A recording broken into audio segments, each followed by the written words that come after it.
Hi guys, this is Emily Cupelli for Gerda Steiner Designs, and for today's card, I'll be using the Go For It stamp set. I started preparing my card base.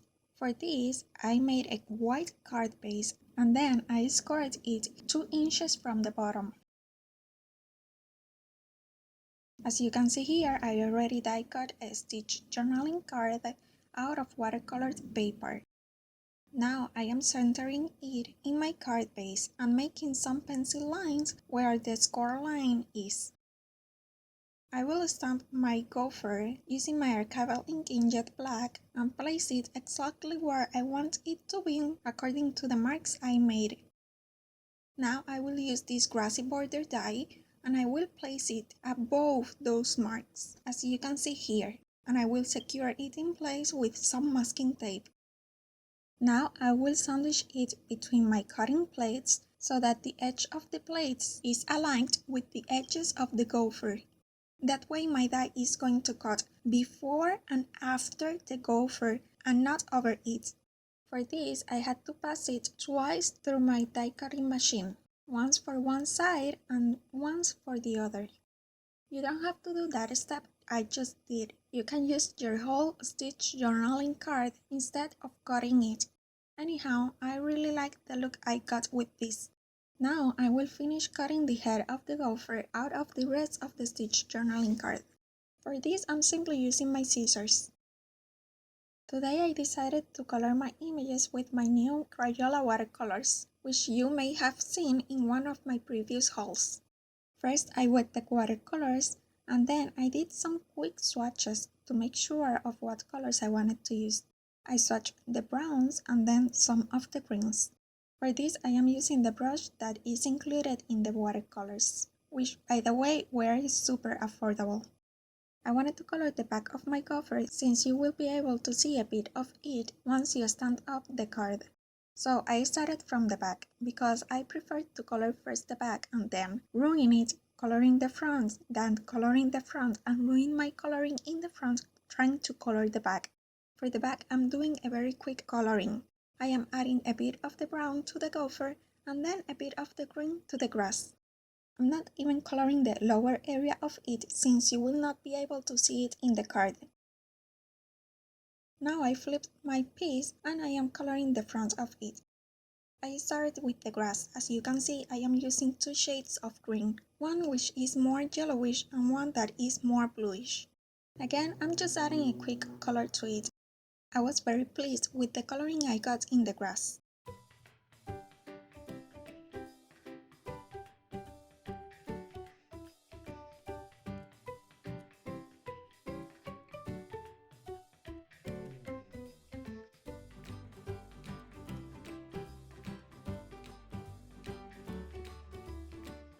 Once I added the color, I added some splatters of water to it because I wanted the splatters only in the grass, not in the gopher.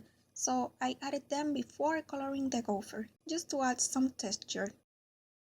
I also added some splatters with the bluish-green color.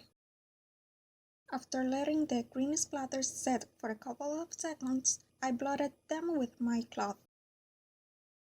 Now I am going to color the gopher. I am adding first the water to wet the area and then I am adding the color. I wasn't as happy with the brown color as I was with the green colors.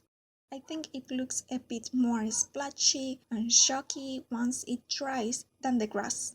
But again, for being so cheap, I was pretty satisfied with it.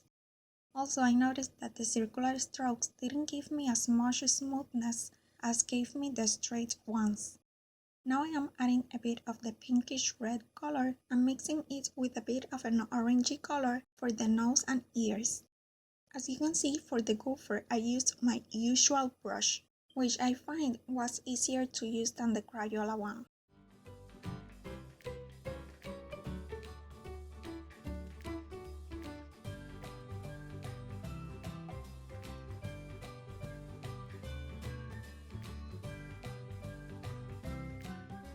For the glasses, I added a bit of the aqua color just to add a hint of blue to them and make them look like glass.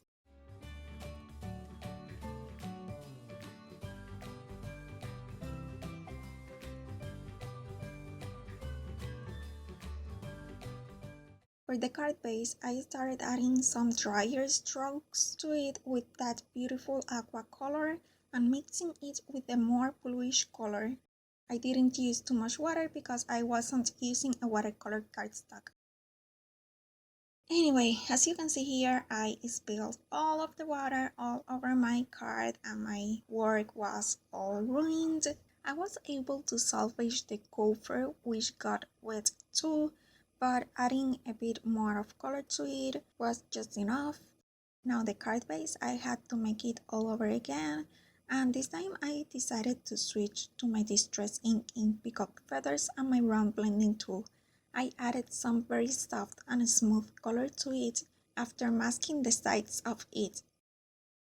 Once I was happy with the result, I went ahead and added a bit of score tape below the folded line in my card base, within that blue area, and to the bottom of my watercolored piece.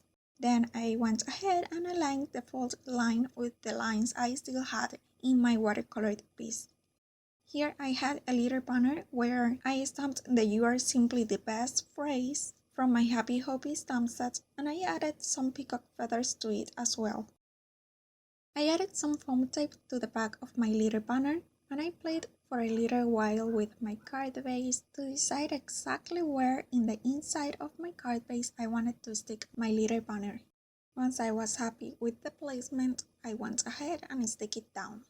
Some of you probably already know that I have been really into planners lately, so my washi collection has grown up a little bit, and as you know, I really like to stretch my supplies and use them as much as I can, so I decided to use them in my card today. These little banners were really easy to make since I wanted all of them to be different lengths and widths, so I didn't have to measure them. I feel this simple step adds a very festive feeling to the card, which is exactly what I wanted since I want to use it for a birthday card. I absolutely love how this card turns out. I love all the texture in the grass in contrast with the smooth sky, as well as the adorable gopher peeking out. Here you can see how it would look once it is standing up, which is great because the recipient can easily use it to decorate a desk or anywhere he wants to. I hope you all like this card as much as I do. Please give it a thumbs up if you like it and subscribe to my channel if you are not subscribed yet. Don't forget to visit my blog to see a list of supplies and more close-up pictures. Here are 2 more cards tutorials in case you missed them, as well as my very first plan with me video in my other channel. Thank you so much for watching and I'll see you next time. Bye!